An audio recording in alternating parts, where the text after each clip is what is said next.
Drug के खिलाफ लड़ाई में जुड़े हुए सभी विभागों के विभागाध्यक्ष, सभी सीएपीएफ के डीजी, राज्यों की एंटी नारकोटिक्स टास्क फोर्स के सभी अध्यक्ष और कई सारे संस्थानों के प्रतिनिधि, आप सभी का मैं आज के कार्यक्रम में मन से स्वागत करता हूं। एक प्रकार से ये हमारा दूसरा सम्मेलन है। 19 से संस्थागत लड़ाई को हमने मजबूती देने की शुरुआत करी। उसके बाद प्राथमिक तैयारी में 1-2 साल जाने के बाद हमने सम्मेलन की शुरुआत की है और मैं मानता हूं कि ड्रग के खिलाफ हमारी जो लड़ाई है और देश के प्रधानमंत्री मोदी जी का नशामुक्त भारत का जो संकल्प है, वो तभी सफल हो सकता है जब ये लड़ाई को सिर्फ एनसीबी और भारत सरकार का गृह मंत्रालय नहीं, इस काम से जुड़े हुए भारत सरकार के सभी विभाग, राज्य सरकार के सभी विभाग और विशेषकर एंटी नारकोटिक्स टास्क फोर्स के पूरी टीम हर राज्य की, इसके साथ मनोयोग के साथ एक ही रास्ते पर चलकर इस संकल्प को अपना संकल्प बनाए, तभी नशा मुक्त भारत का संकल्प सिद्ध हो सकता है। और मैं सबसे पहले आप लोगों को बताना चाहता हूं कि मोदी जी ने देश के सामने 2047 में महान भारत की रचना की एक संकल्पना रखी। ऐसा भारत जो हर क्षेत्र में समूचे विश्व में सर्वप्रथम होगा, ऐसा भारत जो पूर्णतः विकसित होगा, ऐसा भारत जिसकी सुरक्षा की दीवारें इतनी अभेद होगी कि जिसको लांघने की कोई कल्पना ही न कर सके। अगर ऐसे भारत की रचना करनी है तो हमारी युवा पीढ़ी को ड्रग के दूषण से बचाना बहुत जरूरी है, क्योंकि किसी भी महान राज्य की संकल्पना, इसकी नींव उस देश की युवा पीढ़ी होती है। अगर हमारी आने वाली नस्लें ही खोखली हो जाएगी तो देश रास्ते से भटक जाएगा। और दुनिया में कई सारे उदाहरण हैं जहां पर इनके विकास की गति और ड्रग के चलन के बीच में सीधा संबंध हम आइडेंटिफाई कर सकते हैं। और हमारी एक और समस्या है, विश्व भर में जहां से ड्रग सप्लाई होती है, वो दोनों क्षेत्र दुर्भाग्य से हमारे नजदीक है और हमारी आबादी भी इतनी बड़ी है, युवा धन भी हमारा इतनी विपुल मात्रा में है, विशाल संख्या में, कि अगर एक बार एक सीमा से ज्यादा ये बदी बढ़ जाती है तो इससे उभरना हमारे लिए बहुत लंबा समय लगेगा। इसलिए यही समय है कि हम इसके खिलाफ मजबूती के साथ लड़ें और आने वाले दिनों में ड्रग हमारे युवाओं की जीवन और हमारी अगली पीढ़ियां बर्बाद न कर पाए, इस प्रकार का एक तंत्र सुनिश्चित करें। आज यहां पर हम सब एकत्रित हुए तब ये 6-7 साल के अभियान में प्लानिंग, मीटिंग, रिपोर्टिंग, ये सब स्टेज हम पारित कर चुके हैं। कई सारी व्यवस्थाएं, सूचनाएं साझा करने की, डेटा साझा करने की हम कर चुके हैं। नीचे से लेकर ऊपर तक कोऑर्डिनेशन का तंत्र भी हम बना चुके हैं और मैं आगे बताऊंगा काफी सफलता भी हमें मिली है, मगर अब समय आ गया है एक्शन और एग्जीक्यूशन दोनों में लेवल बदलने का, स्केल बदलने का। अब हमारी लड़ाई ड्रग का खुदरा व्यापार करने वालों को पकड़कर ड्रग के व्यापार को कम करने की जगह 3 प्रकार की कार्टेल, एक तो देश के सभी एंट्री पॉइंट पर जो कार्टेल ऑपरेट करती है वो, दूसरा एंट्री पॉइंट से राज्य तक वितरण की कार्टेल है वो, और तीसरा राज्यों में जो पान की दुकान तक या नुक्कड़ पर पुड़िया बनकर बेचने तक की एक कार्टेल है वो। ये तीनों प्रकार की कार्टेल पर कठोर आघात करने का समय आ गया है, और मैं मानता हूं वो तभी हो सकता है जब इस सभागार में बैठे हुए लोग, सभागार में बैठे हुए सभी प्रतिभागी ये तय करें कि लड़ाई हमारी लड़ाई है। इस सभागार में कोई शिक्षा विभाग से होगा, कोई वित्त विभाग से होगा, कोई युवा और सांस्कृतिक कल्याण मंत्रालय की ओर से होगा, कोई समाज कल्याण मंत्रालय से भी होगा, एफएसएल वाले भी बैठे होंगे, एंटी नारकोटिक्स टास्क फोर्स के लोग भी बैठे होंगे। इस सभी को ये लड़ाई को अपनी मानना पड़ेगा, और जो मेन फोर्स लड़ाई लड़ने वाली एजेंसी है एनसीबी और एंटी नारकोटिक्स टास्क फोर्स, इसके अलावे सभी लोगों ने तय करना पड़ेगा कि एक साल में 12 दिन हम सभी के एक्सक्लूसिव इस लड़ाई के लिए हम रिजर्व रखेंगे। जब तक के संकल्प लेकर हम नहीं जाते हैं, हम स्केल बदलने की कल्पना नहीं कर सकते। एंटी नारकोटिक्स टास्क फोर्स और एनसीबी के तो सभी लोगों का दायित्व है कि हर निष्ठ 365 दिन 24 घंटा इस अभियान के पीछे लगे, मगर जिनके ऊपर अन्य दायित्व है उनको भी अपने समय में से महीने में 1 दिन इसके लिए रिजर्व करना पड़ेगा, तभी जाकर हम लोग ये लड़ाई को लड़ पाएंगे। मित्रों, नशा मुक्त भारत अभियान लगभग 372 जिलों में चल रहा है। 10 करोड़ लोग और 3 लाख शैक्षिक संस्थान इसके साथ जुड़े हैं, मगर मैं फिर से कहना चाहता हूं ये पर्याप्त नहीं है। ये हर जिले में चलना चाहिए और हर शैक्षिक संस्थान पर हमारी पहुंच होनी चाहिए। ये विगत वर्षों में एनसीबी ने और इसकी इकाइयों के द्वारा ड्रग नेटवर्क चार्ट भी तैयार कर लिया है, जिसके राज्य के यूनिट उपयोग कर सकते हैं। देश भर के विश्वविद्यालयों और संस्थानों में मिशन ड्रग फ्री कैंपस का कैंपेन भी चालू हुआ है। डार्कनेट, क्रिप्टो पर प्रशिक्षण और मानस हेल्पलाइन का उपयोग ये बढ़ाने के लिए भी अभियान चल रहा है। एनआईए ने एनडीपीएस एक्ट के तहत 18 मामले पसंद कर इस पर 360 डिग्री इन्वेस्टिगेशन भी शुरू किया है। एनसीबी ने 35 से ज्यादा केस राज्यों से प्राप्त कर इसका भी 360 डिग्री इन्वेस्टिगेशन किया है, और 5 प्रशिक्षण कार्यक्रमों में हमने हजारों लोगों को प्रशिक्षित भी किया है।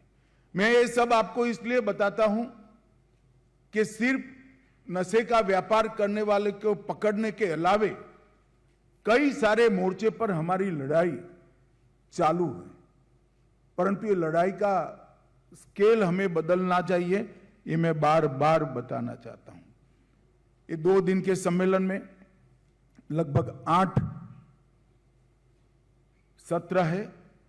मैं 3 पर ही ज्यादा वजन देकर एक मिनट बताना चाहूंगा। नशा मुक्त भारत के अभियान में एएनटीएफ और एनकोड की निर्णायक भूमिका। जब तक ये अभियान के लिए हर जिला संवेदनशील नहीं होता है, हर जिले की पुलिस संवेदनशील नहीं होती है, हर जिले का शिक्षा अधिकारी संवेदनशील नहीं होता है, ये अभियान सफल नहीं हो सकता। जिले के धार्मिक नेताओं को भी इस अभियान के साथ जोड़ना पड़ेगा, सभी युवा संगठनों को भी जोड़ना पड़ेगा। तो एनकोर की जिला स्तर की मीटिंगों में संख्या जरूर बढ़ोतरी दर्ज हुई है लगातार फॉलोअप के बाद, परंतु आज भी 272 जिले ऐसे हैं जहां पर एक भी मीटिंग नहीं हुई। मैं सभी एएनटीएफ के प्रमुखों को कहना चाहूंगा, अपने अपने राज्य में सीधा पत्र लिखकर कलेक्टर को एनकोर की जिला की मीटिंग करने के लिए प्रेरित करिए और चीफ सेक्रेटरी से भी बात कर उनको प्रेरित करिए कि इसका वो फॉलोअप करें। दूसरा, भगोड़ों का निर्वासन और प्रत्यार्पण, ये दोनों चीजें बहुत जरूरी हैं। अब समय आ गया है देश भर के लोगों ने विदेश में बैठकर यहां ड्रग का व्यापार का काम करने वाले लोगों को हमारी कानून की नेट में लाने का। सीबीआई ने इसके लिए बहुत अच्छा काम किया है। मेरा सभी एएनटीएफ के अध्यक्षों को आग्रह है कि आप सीबीआई डायरेक्टर का संपर्क कर प्रत्यार्पण के लिए एक सुनिश्चित व्यवस्था आपके यहां खड़ी करिए, जो न केवल ड्रग, टेररिज्म से लेकर गैंगों से लेकर सभी चीजों के लिए काम में आएगी, परंतु ये बेहद जरूरी है। और जिस तरह से प्रत्यार्पण जरूरी है, इसी प्रकार से प्रैक्टिकल अप्रोच से निर्वासन भी जरूरी है। यहां पर जिनको आपने जेल में बंद कर रखा है, वो कुछ न कुछ तरीके से यहीं से व्यापार को बढ़ावा दे रहे हैं। कुछ गाइडेंस गृह मंत्रालय ने दिए हैं, एक लिबरल अप्रोच लेकर, लिबरल अप्रोच उनके प्रति नहीं लेना है, लिबरल अप्रोच प्रक्रिया के प्रति लेकर उनको डिपोर्ट करने की व्यवस्था के लिए रास्ता सुनिश्चित करना चाहिए। इसकी भी एसओपी गृह विभाग जारी करने जा रहा है। आपने ग्राफिक्स देखे होंगे, सिंथेटिक ड्रग्स और लैब्स ये आने वाले दिनों में बढ़ेंगे। जैसे ही थोड़ी नकेल कसेंगे, इसका चलन बढ़ने वाला है। हर राज्य के एएनटीएफ के प्रमुख ने पैनी नजर से अपने राज्य में जो इस प्रकार की लैब है या सिंथेटिक ड्रग्स राज्य से बनकर राज्य में अथवा राज्यों के बाहर जा रहे हैं, इसको आइडेंटिफाई कर नष्ट करने की कार्यवाही करनी चाहिए। विगत एक साल में बहुत अच्छा काम हुआ है इस क्षेत्र में, मगर लैब बने ही नहीं, इस दिशा तक हमें जाना पड़ेगा, तभी जाकर नशा करने वाला व्यक्ति मेडिकल मतलब आरोग्य विभाग की शरण में जाएगा। इसको किसी भी फॉर्म में अगर ड्रग मिलेगा तो नशा मुक्ति की ओर नहीं जाएगा। ड्रग की अवेलेबिलिटी समाप्त होगी तो ही वो मेडिकल सहायता के लिए आगे आएगा और परिवार भी कंपल्सन के साथ उनको वहां छोड़ाएगा। तो हमने ये स्थिति लाने के लिए सिंथेटिक ड्रग्स और लैब को हमने समाप्त करने की दिशा में एक बड़ा अभियान करना है। मित्रों, आज 11 जगहों पर देश भर में लगभग 1,37,917 किलो मादक पदार्थ, जिसका मूल्य लगभग 4800 करोड़ रुपया है, उसको नष्ट करने का कार्यक्रम करा है। ये कार्यक्रम यहां आप सबके सामने इसलिए करा है कि प्रति 3 माह आपके राज्य में सीज की गई ड्रग, इसको नष्ट करने की परंपरा साइंटिफिक तरीके से बना लेनी चाहिए। क्योंकि पुलिस के कब्जे में पड़ी हुई ड्रग वो भी हमारे लिए खतरे से खाली नहीं है। वो अनेक प्रकार के दूषण हमारी सिस्टम में जनरेट करती है। हर 3 माह में इसको जलाने की, नष्ट करने की परंपरा हमने डालनी चाहिए। मित्रों, ये समस्या जो है, इसके निवारण के लिए एक बहुत जरूरी कदम है टॉप टू बॉटम और बॉटम टू टॉप अप्रोच। कई बार काम करते करते करते दबाव के कारण हम आंकड़े बनाने में पड़ जाते हैं। आंकड़े बनाना हमारा ध्येय नहीं है, आंकड़े बने ही नहीं ऐसा भारत बनाना हमारा ध्येय है। और वो तभी हो सकता है कि टॉप टू बॉटम और बॉटम टू टॉप अप्रोच को हम करें। कुछ अच्छे केस बने हैं देश भर में, कई राज्यों ने भी किए हैं, और इवन नॉर्थ ईस्ट के राज्यों ने भी अच्छे केस बनाए हैं, एनसीबी ने भी बनाए, मगर इसकी मात्रा हर केस तक ले जानी पड़ेगी। जब एंटी नारकोटिक्स टास्क फोर्स के हेड रिव्यू करे तब एक पुड़िया भी अगर मिलती है तो पुड़िया से देश में कहां से वो ड्रग एंटर हुई वहां तक की जांच, और देश की बंदरगाह पर अगर ड्रग सीज होती है, समंदर में सील होती है, तो वो कहां तक जाना था उसकी जांच। अगर हम ऐसे केस करने की आदत डालेंगे, हमारी एंटी नार्को टास्क फोर्स को हम ट्रेन करेंगे, तभी जाकर हम इस पूरी समस्या पर हम कंट्रोल ले पाएंगे। मित्रों, कॉमन स्ट्रक्चर और ऑपरेशनल यूनिफॉर्मिटी बहुत जरूरी है। बेस्ट प्रैक्टिसेस का एक्सचेंज और इसको खुले मन से स्वीकार करना, इसके आधार पर अपने राज्य की स्थिति के अनुकूल एक राज्य की एसओपी बने और राष्ट्रीय जो एसओपी बनी है वो राज्यों की एसओपी का हिस्सा हो। इस प्रकार का अगर हम तंत्र तैयार नहीं करते हैं तो हम बहुत पिछड़ जाएंगे लड़ाई में। और इसके लिए स्टेट को असिस्ट करने के लिए एनसीबी ने कई प्रकार की ऑनलाइन डेटा आप लोगों के साथ साझा किया है। मेरा आग्रह है कि इसका उपयोग होना चाहिए।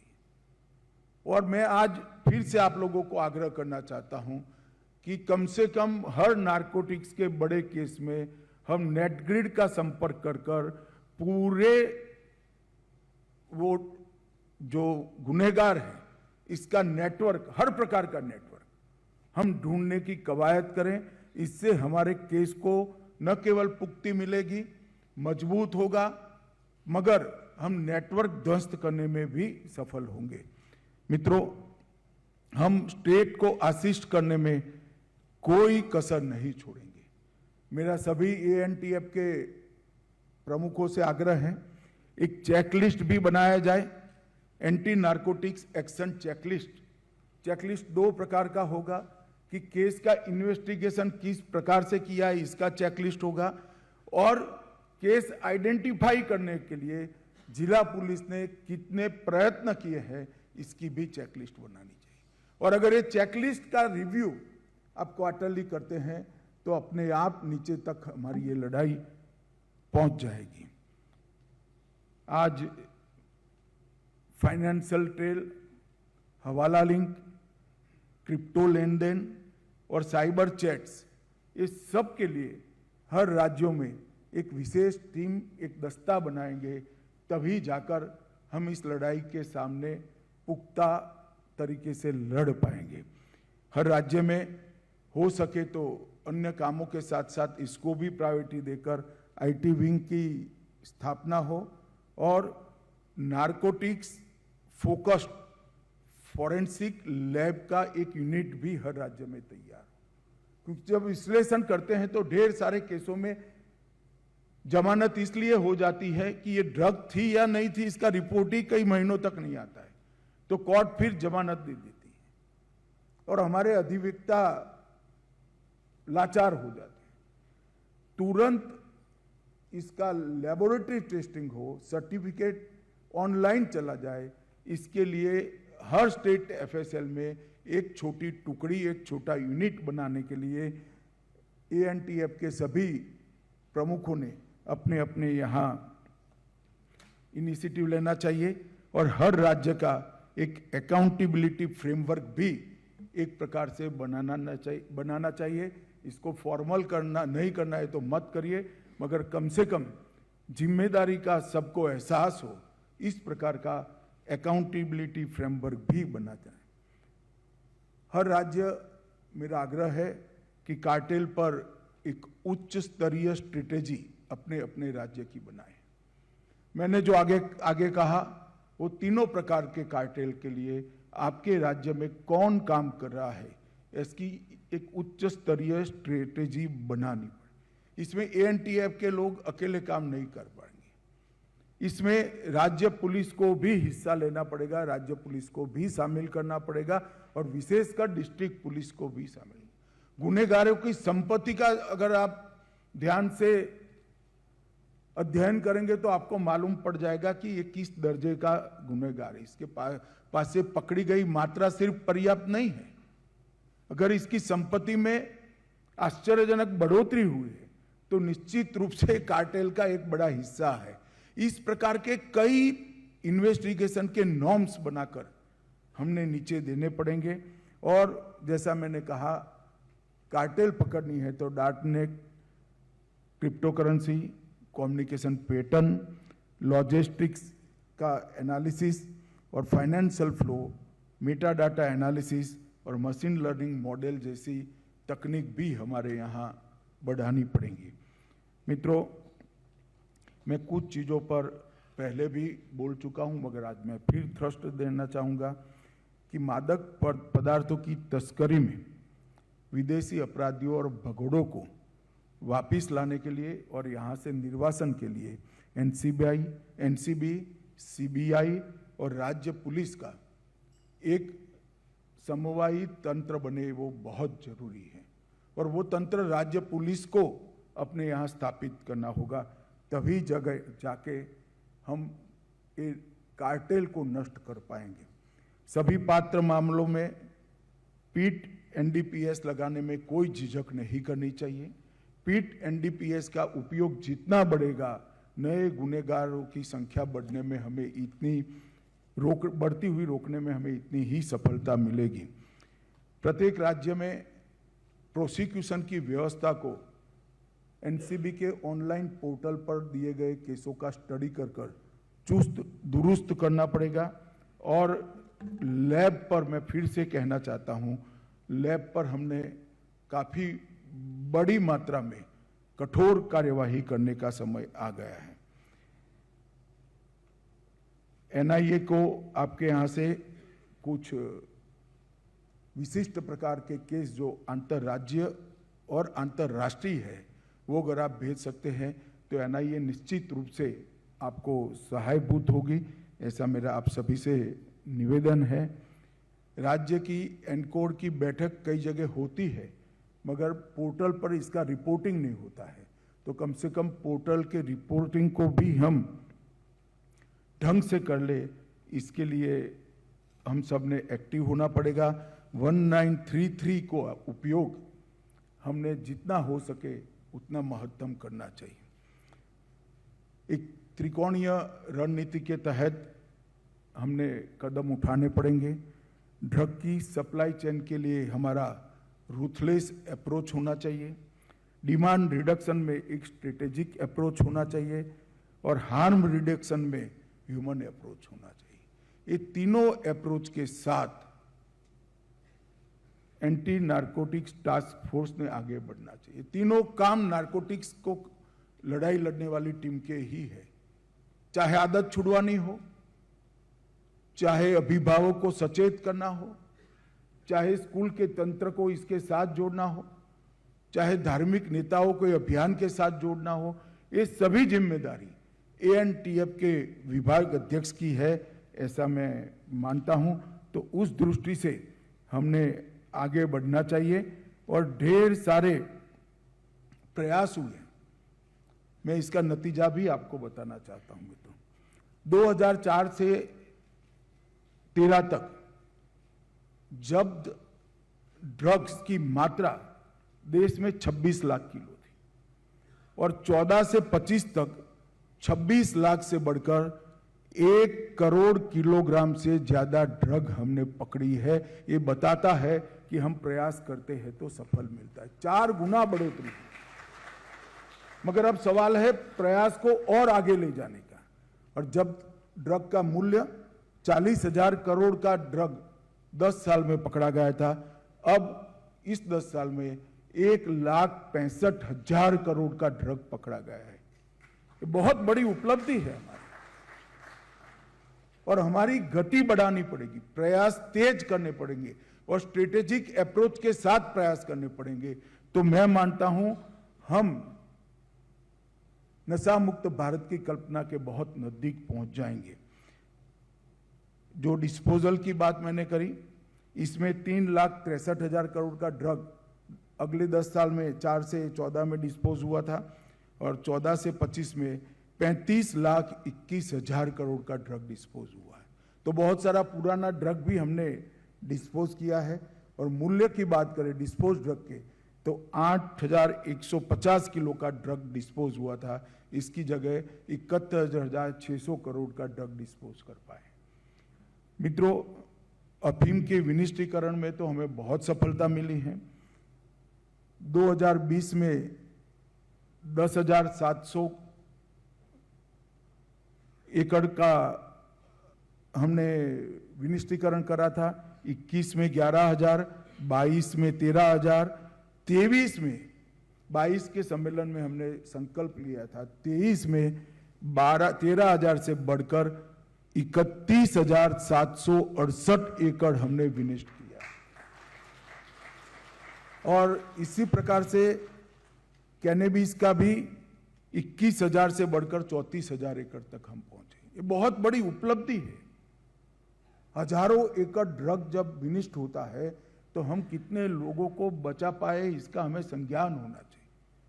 यहां जो ANTF के अध्यक्ष हैं, जहां पर ये दोनों अफीम और कैनबिस की खेती होती है, वो राज्यों के अध्यक्षों को मेरा आग्रह है, ड्रोन का उपयोग कर कर, अपनी सूचना तंत्र का उपयोग कर कर एक खेती को विनिष्ट करने का एक विशेष अभियान जब बुआई होती है इसके 1 माह बाद लेना चाहिए, जिससे बुआई का खर्चा उनके सर पर पड़ेगा, तो अगली बार बुआई करने से वो रोकेंगे।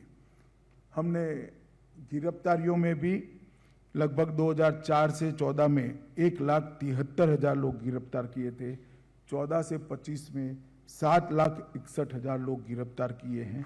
ये हमारे लिए बहुत बड़ी उपलब्धि है। मित्रों, उपलब्धि मिल रही है, मगर मैं ये भी कहना चाहता हूं कि हमारी समस्या के सामने ये उपलब्धि बहुत छोटी है। इसको कई गुना करना पड़ेगा, तब जाकर हम सफल होंगे। और मुझे विश्वास है कि हम जरूर सफल होंगे। एक सहयोगी तंत्र बनाने की बात पर भी मैं फिर से थ्रस्ट देना चाहूंगा और मैं आशा करता हूं कि इस विषय का चयन गृह सचिव जी और NCB के डायरेक्टर और DIB ने साथ में बैठकर करा है। मैंने इसको बारीकी से देखा भी है। इस हर एक विषय को 1-1.5 घंटे का सब्जेक्ट मानने की जगह करोड़ों लोगों का जीवन सुधारने का विषय मानकर, चाहे हमारे अंदर की संवेदनशीलता को हम जगाएं। सरकारी तंत्र कई बार व्यक्तियों को यंत्र बना देता है, मशीन बना देता है। मेरा आप सबसे आग्रह है कि हम मशीन नहीं हैं, हम मानव हैं, हम व्यक्ति हैं। हमारी संवेदना को जगाना। आप सबके सामने, वित्त विभाग वालों के सामने लाखों काम होंगे, स्कूल वालों के सामने लाखों काम होंगे, मगर सबसे महत्वपूर्ण कामों से एक काम है। अगर आने वाली पीढ़ियां ही नष्ट हो गई तो देश का भविष्य नहीं रहेगा। और मैं साफ दृष्टि से देख रहा हूं, अगर ये लड़ाई अब आने वाले 10 साल में हम नहीं जीतते हैं तो हम एक ऐसे लेवल पर पहुंच जाएंगे कि हमेशा की लड़ाई हम हार जाएंगे। और इसकी जिम्मेदारी इतिहास हमारी अभी की पीढ़ी पर देगा, और पीढ़ी से ज्यादा विशेषकर हम सब जो इस सभागार में बैठे हैं इन पर आएगी। मेरा आप सभी से आग्रह है, मैं मानता हूं आप सभी बहुत व्यस्त हैं, मुझसे भी ज्यादा व्यस्त है, परंतु व्यस्तता में प्रायोरिटी तय करनी पड़ती है। ये मैनेजमेंट का सिद्धांत है। समय से ज्यादा काम होते हैं तो प्रायोरिटी तय करनी पड़ती है। इसको आपकी टॉप मोस्ट प्रायोरिटी में एक बार डाल दीजिए। देखते देखते देखते ये लड़ाई का नक्शा बदल जाएगा मित्रों। और मेरा फिर से एक बार आग्रह है कि अब छूट-फूट केस करने की जगह जो ANTF के अध्यक्ष है वो तीनों प्रकार की कार्टेल पर अपना ध्यान दे, कार्टेल को नष्ट करने पर ध्यान दीजिए। मेरी एक बात याद रखना, मैं अंतिम बात कहना चाहता हूं, ये अभियान सफल होने ही वाला है। मेरी बात आप मान कर चलना, सफल हो तब आपका योगदान महत्तम हो, इसके लिए हम सब ने आज यहाँ से मन बनाकर जाना है। मेरी अनंत अनंत शुभकामनाएं आप सभी के साथ है। आप मोदी जी की कल्पना का नशा मुक्त भारत की रचना में हम सब सफल हो, ईश्वर हमें सहायता निश्चित करेगा, क्योंकि हमारा काम ईश्वरीय काम है। आप सभी लोग संवेदना के साथ इस अभियान से जुड़े, ऐसी मेरी करबद्ध प्रार्थना कर फिर से मेरी वाणी को विराम देता हूं। नमस्कार।